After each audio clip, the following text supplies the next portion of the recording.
Welcome to Face the Jury, the podcast dedicated to confronting the issues of medical malpractice in America, what it is, how to spot it, and how to protect you and your family from medical negligence. I'm your host, Lloyd Bell, a medical malpractice trial lawyer representing people who've been harmed by medical negligence. For more information, visit us at belllawfirm.com. Welcome to Face the Jury. This is Lloyd Bell, your host, and today I'm going to be talking about how to structure an effective opening statement. I've been speaking on this topic at different trial lawyer seminars around the country, and I've dubbed it the so-called Netflix opening.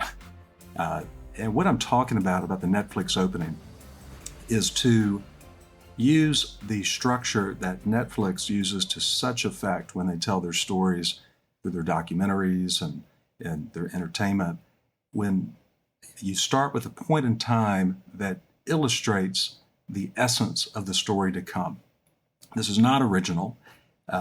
Shakespeare understood this when he did Romeo and Juliet. In the very beginning of that play, he starts off and tells you that this is a story of star-crossed lovers, and he tells you that somebody's going to die. In fact, he tells you who's going to die. So you know the entire story as you start off in that moment of time, and yet you're still drawn in and stick around to hear and to see the story unfold. Netflix adopts that same structure to great effect. If you're like me, you have been hooked on the Murdaugh murders and the story of the disgraced South Carolina attorney Alec Murdaugh, who has been convicted now of murdering his wife and his son, serving a life sentence. Netflix did a series on this, and I binge watched it. It's not very long, maybe 4 episodes, but it's just fascinating. And if anybody's seen that you'll recall that opening scene where there's drone footage that's following a boat as it makes its way down the river in the low country of South Carolina. And you hear the music and the narration in the background describing that evening, describing the events. You see moments in time as that boat is speeding through the water, and you know something horrible is going to happen. And then something does happen. Paul crashes the boat into the bridge support, and a young woman is tragically killed in that incident. They pull you in, and from that moment, it's very hard to turn the show off because you're hooked. Well, that structure is very common in Netflix. They do it in Breaking Bad, Stranger Things, all those shows that we watched during the pandemic. And the idea is to capture at the very beginning, when your audience is alert, they're paying attention, they're engaged, and to capture them in that moment and to grip them so that they stick around for the rest of the story. In trial practice, a lot of what we do is to unlearn the lessons we were taught in law school. If for the lawyers listening to this episode, you'll remember in law school we were taught how to do an opening statement. And you typically stand up and you introduce yourself and you thank the jury. Thank you for your service. Thank you for being here. Of course, everybody's there under a subpoena and the threat of imprisonment if they don't show up, so it seems kind of hollow, but we still are taught to do that. We're also taught to explain to them what an opening statement is and how the system works. And 15, 20 minutes in, the eyes glaze over and you haven't even gotten to the reason the jury's there and the essence of the story. Well, the Netflix opening pushes all that aside, and I suggest a different structure modeled after how Netflix does it, which is to start your opening statement with a scene from a point in time that illustrates the conflict between the physician or the nurse, whoever the defendant is, and the plaintiff. And the scene needs to be short, engaging, and pull you in. So I do a lot of medical malpractice cases, as you may know if you've listened to this podcast. And these cases are very challenging in a lot of ways. And one of them is that you're dealing with complicated medicine a lot of times. You're dealing with very sophisticated expert witnesses, a lot of complexity that can be intimidating for a jury. Well, the benefit of a Netflix opening is really twofold. Number one, when you stand up in front of the jury for the first time and you immediately start telling a compelling story of what happened, then the jury is drawn in. We all are drawn into a story well told. So it's important to pull them in. But number two is that it's a familiar structure.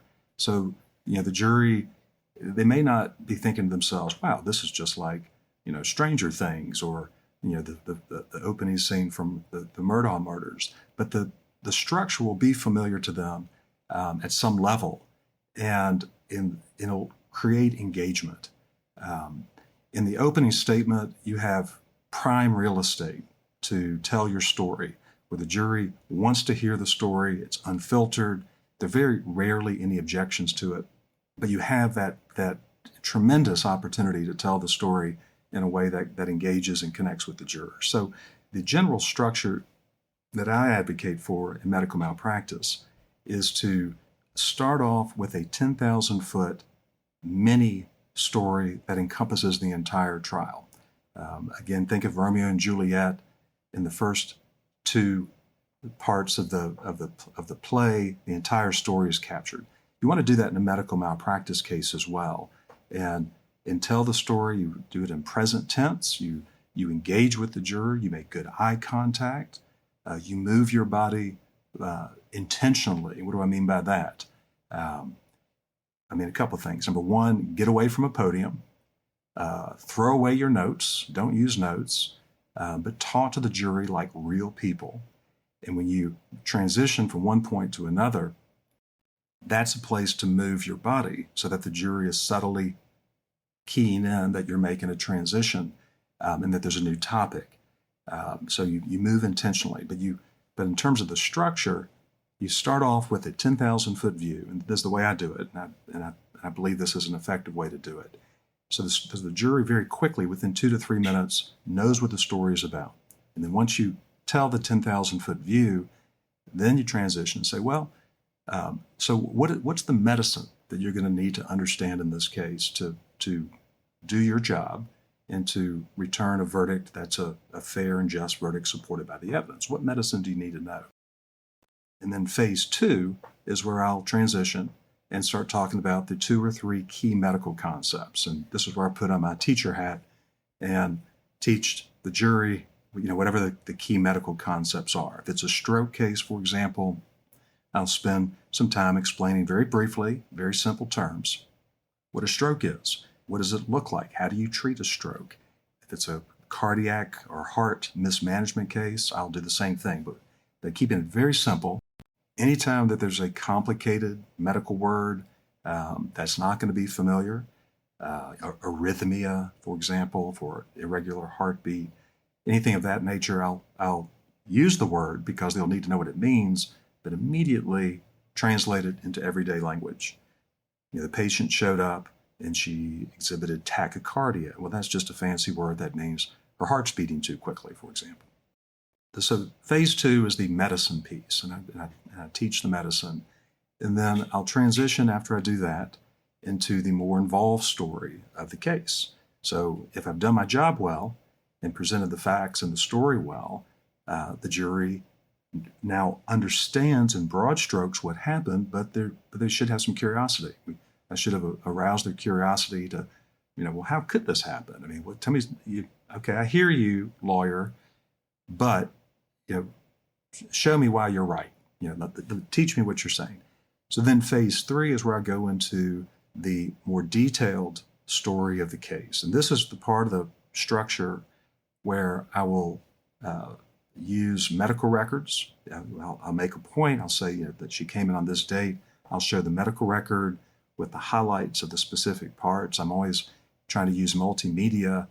I like to use the program Keynote, which is Apple's equivalent of PowerPoint. But I'm narrating the story standing in front of a widescreen TV. I find that 55 inch is the perfect size because it's not too big and you can move it around and the jury can see it very easily. But I'll narrate the story of the case, typically in chronological fashion, not always, but typically. And then what I'm telling the jury, I will support with visuals where I'm showing the medical record, or I'm showing a text message from a doctor, for example, whatever it is, and go through the story of the case in more detail with supporting documents and other evidence that I'm previewing for the jury. Sometimes I use video clips. Now that gets to be a little more controversial. Sometimes the defense objects. Sometimes it's really the judge's discretion, but it can be very effective to use video clips for 2 or 3 witnesses, no more than 15, 20 seconds apiece, just so the jury starts getting familiar with the actors, the players, the people they're going to meet in the trial. And once I go through that story piece, I'll transition and say, well, why did we bring this lawsuit? Why are we here? And then that's where I'll bring the focus of blame and point the finger clearly. And by this time, based on the way I've structured the case, the jury will sort of have an idea or have a good idea of what the doctor, what the institution did wrong. But I'll lay it out explicitly, and I'll put that up on a board so the jury, I'll encourage them as I go along to write notes of the points that I think are going to be important to them in jury deliberations. So I'll sort of encourage that as I go along. And once I explain why we're here, what this doctor, what this nurse, what this hospital, what they did wrong, I'll then transition into what your job's going to be. It's very powerful to explain to the jury that they're here to do a job. Sure, they're subpoenaed. Sure, there are certainly higher perspectives on justice and fulfilling their role as citizens. But at the end of the day, they're there to do a job that only they can do. And their job is to decide the case. So I make that point to them because it demystifies what they're doing. We have a very wonderful system of relying on juries to resolve civil disputes among citizens, but it can be a little intimidating for folks who aren't familiar with it. And it almost seems like it's designed to be intimidating. You'll see jurors come in to go through jury selection, and they're, sometimes the sheriff's deputies talk to them aggressively, like they're a bunch of inmates almost. Not always, but sometimes that happens because the sheriff's deputies are under pressure to get the job done, to get their job done, which is to get people to move from point A to point B and to show up and all those things. It's a lot of moving parts. And I see my role when I first encounter the jurors during jury selection is to sort of try to lower that sense of intimidation. Just get them to relax. I'll smile at the jurors. I'll say good morning to them. I've gotten objections for that before when they come in during a trial, and I'll look over to the jury box and I'll say good morning and smile at them. And actually had a defense lawyer jump up and object in front of the jury and said, "Mr. Bell saying good morning to the jury." And the judge didn't think much of that objection, but anyway, there are all these sort of human dynamics that are going on in a jury trial. And after I explain to the jury what the defense did wrong, that's when I transition and start talking about what their job is. And their job is to decide this dispute. And that's going to involve usually resolving the dispute over the facts, the factual disputes. The patient says the doctor did something wrong. The doctor says I did everything just right. So there's almost always a significant dispute on that point. Sometimes the doctor will say, well, yeah, I didn't do the right thing. I was negligent, but it didn't matter. My negligence didn't cause any harm. This person was going to experience the harm they were going to experience, and nothing I did made any difference. That's a so-called causation defense. And then sometimes the defense will argue that the patient is not hurt or not hurt as badly as is being presented. So there's always some level of dispute in these cases. So the sort of the final leg of opening statement is to talk about and preview who the plaintiff is, who the injured patient is, and how this has affected them. Now, there's always this urge that lawyers have, which is to over-explain and to go on too long. I watched the closing arguments, the actual closing arguments of the Murdaugh trial, and the prosecutor went on. I think his closing argument was over maybe 3 hours, 3.5 hours, and people were live tweeting that, oh, this is too long, it's too long. We do that as lawyers. We have a tendency to do that. I've been told I do that in this podcast sometimes, that I tend to go on too long. That's why I have good editors to keep me in line. But you don't want to go on too long in the opening statement. You want to preview and just give a flavor to the jury of who the patient is, and how this has affected them, what their damages are. And I like to incorporate or reference some of the jury instructions that the jury will be told later in the trial by the judge. I like to go ahead and preview those a little bit with the jury so that the language starts to become familiar. So, for example, in Georgia, we have a jury charge that tells the jury how they are to decide the issue of pain and suffering.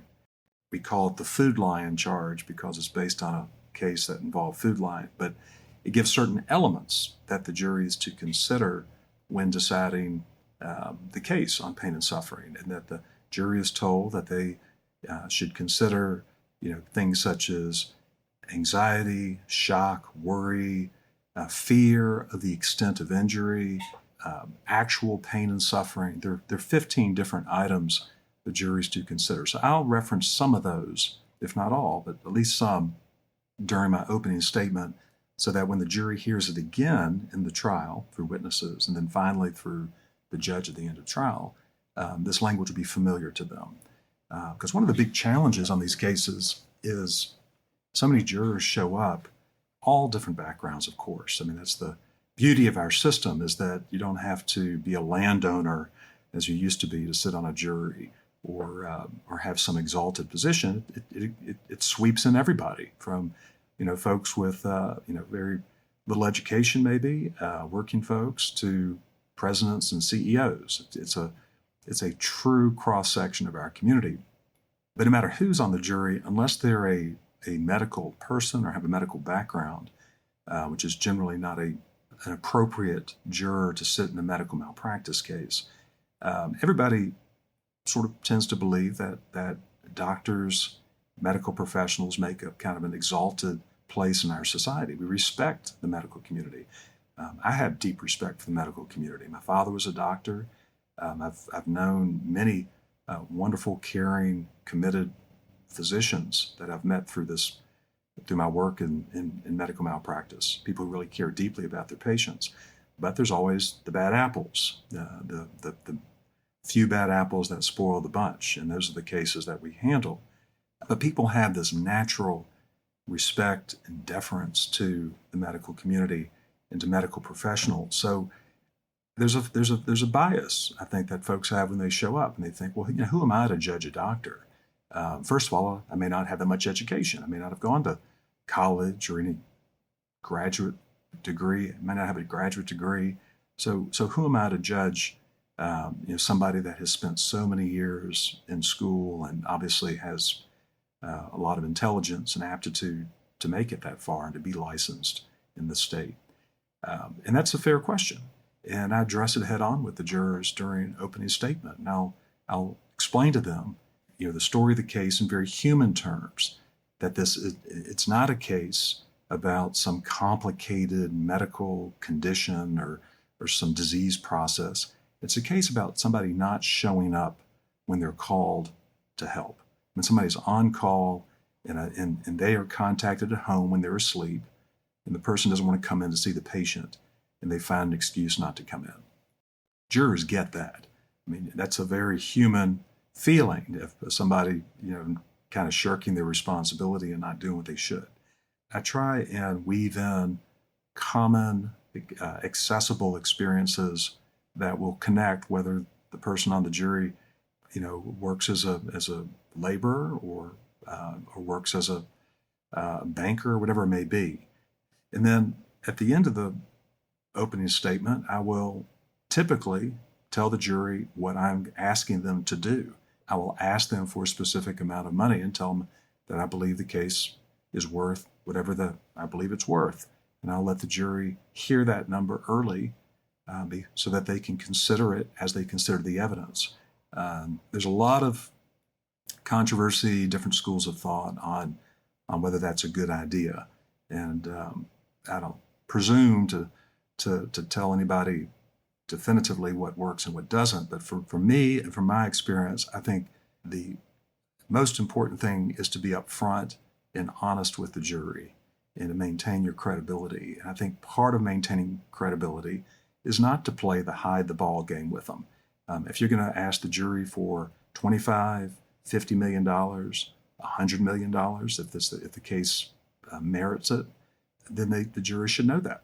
And they may be shocked by the number, but what you want them to do is to hear the number early, and then when the evidence comes in and they understand that this young person, for example, is going to be catastrophically injured for the rest of their life and require 24/7 skilled nursing care, rehabilitation care, all kinds of things, then the number starts to be more acceptable.